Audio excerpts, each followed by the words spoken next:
কয়েকদিন আগে আপনারা দেখেছেন হিন্দুদের একটা বড় পূজা হয়েছে, নাম শুনেছেন আপনারা? মনে হয় শোনেননি সবাই। আরে বলেন না। হ্যাঁ শুনেছি, আমার মুখ দিন না বলে আপনারা হ্যাঁ আমরা শুনেছি। আমি যে নামটা আর এই মেসেজগুলি বললাম না, সেই পূজা হয়েছে। দুঃখের সাথে বলতে হয়, অত্যন্ত দুঃখ ভরাক্রান্ত হৃদয় আপনাদের কাছে আমি কথাটা বলছি যে এটা একটা ধর্মীয় অনুষ্ঠান, হিন্দুদের একটা ধর্মীয় অনুষ্ঠান।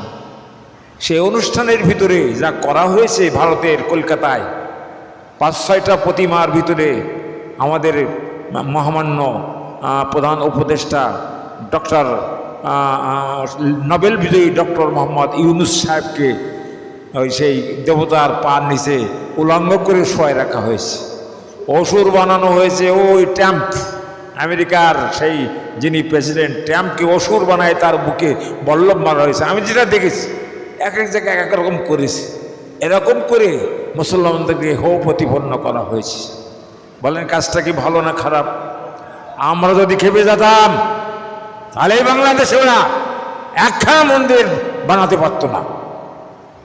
কই আমরা তো ওই দেশের মোদির কোনো ছবি বানাতে দেয় নাই।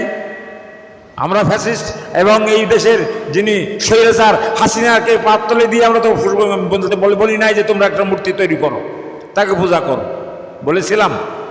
কিন্তু আমাদের পরে নির্দয় ব্যবহার করা হচ্ছে। আজকে ধরে নয়, এই বাংলাদেশ স্বাধীন হওয়ার থেকে নিয়ে আজ ৫৬ বছর এইভাবে বাংলাদেশকে অবহেলিত করা হচ্ছে, অঙ্গরাজ্য বানানো হচ্ছে। নিয়ে ছেলে খেলা করলে হবে না। আমাদের ধর্মের ভিতরে আমরা তো কোনো হিন্দুদেরকে আনি না, কোনো হিন্দুদের পাঠা বলি দেই না, বা কোনো হিন্দুদের সুর এনে আমরা বলি দেই না, জবি বলি করি না, জবি করি আমরা জবাই দিয়ে কোরবানি করি। আমরা তো ওদের অনুসরণ করি না।